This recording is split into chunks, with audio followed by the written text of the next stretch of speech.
Hi everyone. तो आज discussion करेंगे मार्केट के अंदर। देखो जो वॉलेटिलिटी आ रही है, ठीक है, वॉलेटिलिटी का मतलब ये होता है कि स्टॉक बहुत ज्यादा, कुछ स्टॉक्स ऊपर की तरफ जा रहे हैं, कुछ स्टॉक्स गिर रहे हैं, और जो गिर रहे हैं वो रिकवर भी हो रहे हैं, फिर गिर जा रहे हैं। तो मार्केट में ये जो एक वॉलेटिलिटी का जो एक सिनेरियो बना हुआ है, इसके अंदर हमें करना क्या चाहिए? स्टॉक जो गिर रहे हैं, क्या हम उनको खरीदें या फिर अभी हम वेट करें? क्या ये सिनेरियो होने वाला है आगे जाकर के? क्योंकि मार्केट में जो वैल्यूएशंस हैं कंपनीज के बहुत हाई हो गए हैं। इंडेक्सेस आपके सामने हैं, काफी तेजी से ग्रो कर चुके हैं। आपके ये देखो आप यहाँ पे, ठीक है, जो इंडेक्स लास्ट ईयर कहीं यहाँ पे अगर आप 1 साल पहले देखोगे मार्च के महीने में 8600 के लेवल पे था। ये स्मॉल कैप इंडेक्स कहीं इसने हाई बनाया हुआ था। इंडेक्स का डबल होना मतलब एक बहुत अच्छी ग्रोथ, बहुत अच्छी एक रिकवरी यहाँ पे देखी जा रही है। सेम तरीके का ऑलमोस्ट सिनेरियो आपको यहाँ कहीं पे मिड कैप में देखने को मिलेगा, नीचे से अगर आप देखोगे लास्ट 1 ईयर के बेसिस पे। तो नेट-नेट हम पूरी चीज़ों को डिस्कस करेंगे और इसके पीछे का रीज़न भी देखेंगे कि क्या होने वाला है। स्टॉक्स के साथ क्या करना है मेनली हम वो डिस्कस करेंगे, बिकॉज़ देखो मैक्रो इकोनॉमिक व्यू क्या है, बैकग्राउंड में क्या चल रहा है, वो सारी चीज़ें इंपॉर्टेंट हैं, लेकिन स्टॉक्स के साथ क्या करना है, वो मेन पॉइंट हम डिस्कस करेंगे, ठीक है? तो ये बैकग्राउंड देखो, शुरुआत ऐसी होती है कि वैल्यूएशन तो बढ़ गई है। अब यहाँ पे देखो इलेक्शन है आगे जाकर के। अब गवर्नमेंट को देखो चिंता ये है कि बाज़ार गिरना नहीं चाहिए। जो बाज़ार यहाँ पे इंडेक्स डबल हो गया आएगा, मार्केट को यहाँ पे कहीं पे अगर आपको रोक के रखना है, तो लिक्विडिटी इनफ्लो बहुत आने वाला है, ठीक है? बाज़ार गिरता है, लिक्विडिटी इनफ्लो आता है, बाज़ार गिरता है, यहाँ पे लिक्विडिटी इनफ्लो आता है। लिक्विडिटी इनफ्लो मतलब म्यूचुअल फंड्स बाइंग करते हैं, आपके और हमारे ऐसे रिटेल इन्वेस्टर्स पैसा लगाते हैं बाज़ार में।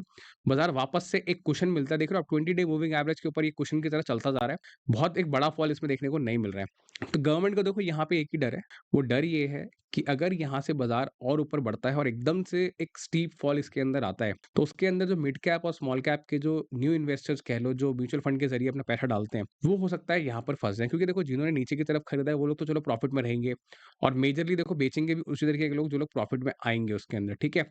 या फिर जो स्मॉल टाइम इन्वेस्टर है, जो कि शॉर्ट टर्म के लिए पैसा डालता है, वो लोग इसके अंदर सेलिंग करेंगे। तो यहाँ पे आप नोटिस करो, ये देखो SEBI ask mutual fund houses protect investors in small mid cap schemes, मतलब प्रोटेक्ट किया जाए जो कि इन्वेस्टर्स हैंगे स्मॉल कैप और मिड कैप स्कीम्स के अंदर, और जो मैंने रीजन बताया उसी बेसिस पर हैगा ये। और सेबी ने यही बोला है कि आप एक बड़े-बड़े फंड्स, लमसम फंड्स ना लें अपने इन्वेस्टर्स से, क्योंकि एक फ्रॉथ मार्केट में बन गया है। फ्रॉथ का मतलब ये होता है कि जो एक वैल्यूएशन है स्पाइक हो गई है बहुत ज्यादा, ठीक है? इसका हिंदी का मतलब यही है, अगर कॉफी आप पीते हो, कॉफी के अंदर जब हम उसको स्टर करते हैं, तो उसमें ऊपर देख रहे हो झाग बन जाता है। तो वो झाग क्या होता है, जब उसको 10 मिनट के लिए छोड़ दोगे, वो झाग धीरे-धीरे करके सेटल हो जाता है। उसका झाग का सेटल होने का मतलब ये है, जब कोई चीज़ बहुत ऊपर चली जाती है, तो उसके अंदर फिर सेलिंग आती है, और सेलिंग होने के बाद में वो चीज़ नीचे की तरफ आती है। तो नेट-नेट आप नहीं बेचोगे तो कोई बड़ा इन्वेस्टर बेचेगा, क्योंकि जब वैल्यूएशन स्पाइक होंगे, तो कोई ना कोई उसमें सेलिंग तो करेगा ही करेगा। तो उसमें जो स्मॉल इन्वेस्टर्स हैं, मिड कैप स्कीम्स के अंदर, स्मॉल कैप स्कीम्स के अंदर, वो लोग ना फँसे, इसीलिए इस चीज़ को यहाँ पे सेबी जो है प्रोटेक्ट कर रहा है। इलेक्शन के पहले किसी भी तरीके की प्रॉब्लम नहीं चाहिए गवर्नमेंट को या फिर सेबी को, ठीक है? दूसरी चीज़, अब मोस्टली लोगों का सवाल ये है, ठीक है, अगर म्यूचुअल फंड्स बड़े लमसम अमाउंट्स नहीं लेंगे, अगर एसआईपी इन्वेस्टमेंट्स चलेंगी, ठीक है, किसी को 1 करोड़ रुपए डालना है, अगर वो नहीं डालेगा, 10-10 लाख करके डालेगा, लिक्विडिटी इनफ्लो आएगा लेकिन बहुत कम आएगा, ठीक है? जो एक बड़ा एक चंक आ रहा है मार्केट के अंदर, थोड़ा-सा स्लो डाउन हो जाएगा, क्योंकि म्यूचुअल फंड्स के अंदर बहुत पैसा आता है। जो पैसिव इन्वेस्टिंग करते हैं लोग, वो लोग म्यूचुअल फंड्स के ज़रिए काफ़ी पैसा लगाते हैं इसके अंदर। और लास्ट क्वार्टर 3 के अंदर बहुत पैसा आया, 12,000 करोड़ रुपए आया लगभग, ठीक है? यहाँ कहीं पे शायद वो नंबर मेंशन भी है। लगभग देखो 12,000 का नेट इन्फ्लो आया, तो ये काफ़ी बड़ा पैसा आया, और आगे जाकर के ये इन्फ्लो मुझे लगता है बढ़ेगा, जैसे-जैसे करके लोग इसमें नए जुड़ेंगे या फिर लोग अपनी और इन्वेस्टर्स इसमें ऐड करेंगे। आपके हमारे जैसे इन्वेस्टर्स के लिए अब इसमें करना क्या है, हम वो बात करते हैं। अब देखो इसमें 3-4 सिनेरियो प्ले आउट होंगे।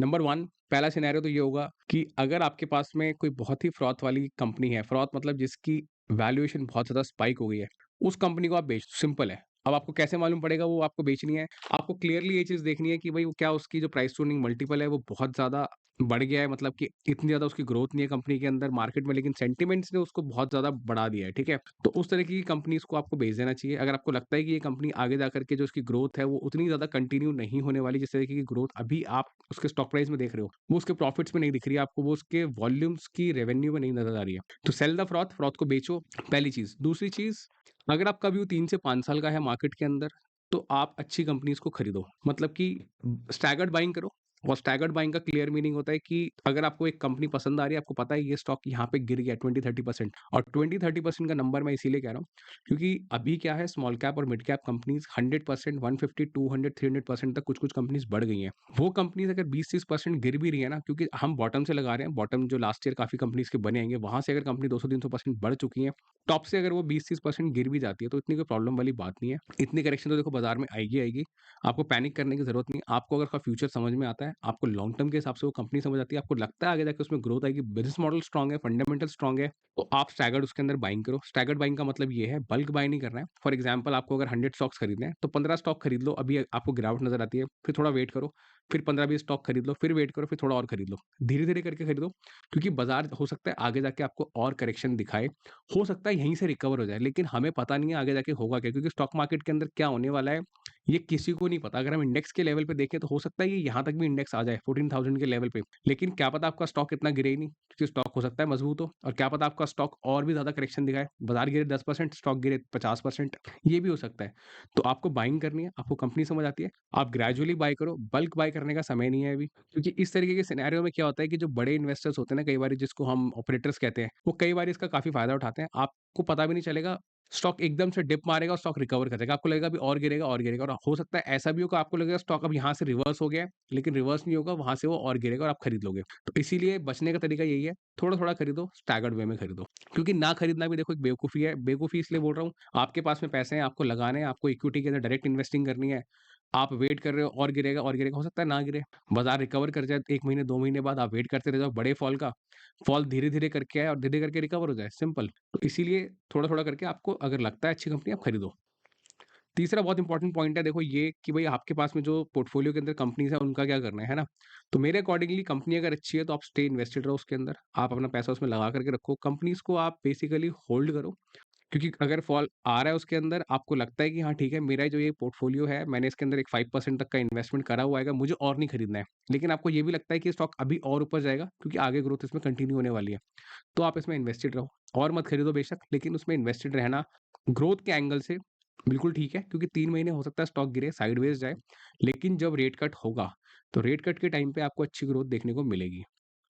और फोर्थ बहुत इंपॉर्टेंट पॉइंट ये है कि अभी डाइवर्सिफिकेशन का समय है। डाइवर्सिफिकेशन का मतलब ये है कि पोर्टफोलियो के अंदर खराब कंपनी को निकालने का समय है और अच्छी कंपनी को डालने का समय है। अगर आपके पास में कोई भी एक ऐसी कंपनी है जो आपको लग रहा है कि यार ये कंपनी ठीक नहीं है, मुझे इसको निकालना चाहिए।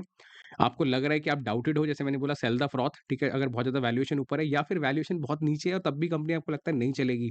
आपने गलत भाव पे खरीद लिया या फिर आपने ले तो ली नीचे के भाव पे, लेकिन चलने के चांसेस कम लग रहे हैं, ग्रोथ के चांसेस कम लग रहे हैं। तो डाइवर्सिफाई करने का समय है अभी, ठीक है? डाइवर्सिफ़ाई करना ऐसा नहीं कि एकदम से पूरा 100% आपने एक ही स्टॉक बेच दिया, नहीं, धीरे-धीरे करके आप उसको बेच के देखो, क्योंकि आपको लगता है कि आपके पास में कोई दूसरा स्टॉक है, उस पैसे को आप ट्रांसफ़र कर सकते हो। एक एक कंपनी को बेच के आप दूसरी कंपनी में पैसा डाल सकते हो। आपको अपॉर्च्युनिटी दिख रही है बाज़ार में, तो बिल्कुल डाइवर्सिफ़ाई करो, डाइवर्सिफ़िकेशन का ये सही समय है। और अपने पोर्टफोलियो को अच्छे से डाइवर्सिफ़ाइड बनाओ। डाइवर्सिफ़ाइड से मतलब ये है, मैंने इस वीडियो के अंदर काफ़ी अच्छे से आपको ये चीज़ समझा रखी है, अगर आपने ये वाला वीडियो नहीं देखा है। How to make big money in bull run and stock market, dos and don'ts, ठीक है? क्या करना है और क्या नहीं करना है, ठीक है? कौन-सा स्टॉक खरीदना है, ये आपको दुनिया में सब बताएँगे। आप हर जगह जाओ, टेलीग्राम पे जाओ, न्यूज़ चैनल पे जाओ, व्हाट्सएप ग्रुप्स में जाओ, आपको वहाँ मिलेगा। लेकिन क्या नहीं खरीदना है ना, वो बहुत इंपॉर्टेंट है। और किस तरीके से खरीदना है, पोर्टफोलियो कैसे करके डिज़ाइन करना है, वो बहुत ज़रूरी है। तो डाइवर्सिफिकेशन करो, अलग-अलग सेक्टर्स को ऐड करो अपने पोर्टफोलियो के अंदर, ठीक है? सेक्टर बायसेस को हटाओ, मैंने समझा रखा है उसके अंदर। उन सब चीज़ों के ऊपर थोड़ा फोकस करो आप। फिफ्थ और इम्पोर्टेंट और लास्ट पॉइंट है ये, आप इसके अंदर बिल्कुल फोकस करो, वो ये है कि अगर बाज़ार के अंदर बेसिकली सेंटिमेंट्स पॉजिटिव रहे, सेंटिमेंट्स पॉजिटिव होने का मतलब ये है कि जो हमारी करंट गवर्नमेंट है, वो अगर कंटिन्यू करेगी, तो डेफिनिटली जो इन्वेस्टर्स हैं, उनका एक मनोबल जो है बना रहेगा, क्योंकि आगे जाके पॉलिसीज़ के अंदर कोई इतना चेंज नहीं होने वाला है, ठीक है? लोग जो है करंट गवर्नमेंट के हिसाब से ही इन्वेस्ट कर रहे हैं कि वो कंटिन्यू करेंगे। उसी हिसाब से रैली अभी भी आ रही है, अगर वो गवर्नमेंट इलेक्शन के बाद कंटिन्यू करती है, तो रैली आपको देखने को मिलेगी। दूसरी चीज़ रेट कट बहुत इंपॉर्टेंट है। और रेट कट आएगा तो जो हमारे एफआईआई इन्वेस्टर्स हैं, वो लोग भी इंडिया के अंदर आएँगे और वो लोग भी यहाँ पे लिक्विडिटी पंप इन करेंगे। तो रैली जो है लॉन्ग टर्म के अंदर कंटिन्यू करेगी। और लॉन्ग टर्म से क्लियर मीनिंग ये है, देखो आप ये नहीं समझना कि सिर्फ 2-3 6 महीने, लॉन्ग टर्म से मतलब 2 से 3 साल के व्यू के एंगल से मैं आपको बता रहा हूँ। तो 2 से 3 साल या 4 साल या 5 साल एटलीस्ट आप लेकर के चलो। अगर आपका व्यू इतने लंबे समय का है, तो आपको बिल्कुल टेंशन लेने की ज़रूरत नहीं है। मार्केट में इन्वेस्टेड रहो, अच्छी कंपनीज़ खरीदो, अच्छे स्टॉक्स को खरीदो।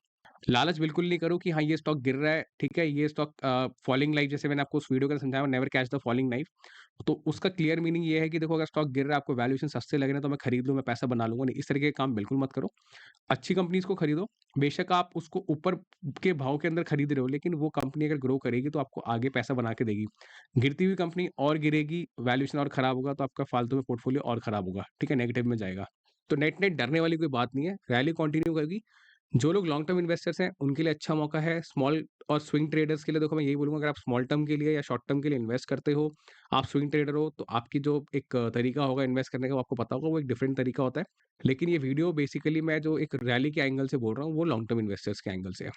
तो नेट-नेट देखो यही है सारे पॉइंट्स जो मुझे आपके साथ शेयर करने थे। अगर आपको वीडियो के अंदर वैल्यूएबल इन्फॉर्मेशन मिली तो प्लीज़ वीडियो को लाइक ज़रूर करें। आप चैनल पर नए हैं, चैनल को सब्सक्राइब करें। आपको कुछ सीखने को मिला हो तो इन्फॉर्मेटिव लिखें, आपको हेल्पफुल लगा हो तो हेल्पफुल लिखें, आपका कोई भी सुझाव हो वो कमेंट में लिखें।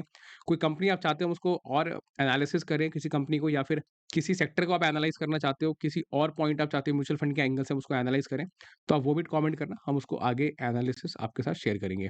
मेरे चैनल पे आपको और भी अच्छी वीडियोज़ मिल जाएँगी जो मैंने यहाँ पे आप लोगों के साथ शेयर करी हुई होंगी। सब में डिटेल्ड एनालिसिस है, अगर चैनल पे नए हो तो आप किसी भी वीडियो पे अगर आप क्लिक कर दोगे, आपको लॉन्ग टर्म पर्सपेक्टिव मिलेगा, आपको कंपनी कॉन्फ्रेंस कॉल्स मिलेंगी, सारे व्यूज़ मिलेंगे। सेक्टर एनालिसिस बहुत इंपॉर्टेंट है। हम सेक्टर को कवर करते हैं, कॉन्फ्रेंस कॉल को कवर करते हैं, मैनेजमेंट के व्यूज़ को कवर करते हैं। हर एक एंगल को इसमें हम कवर करके चलते हैं। तो इस वीडियो के लिए इतना ही, मिलते हैं अगली वीडियो में। Thank you so much.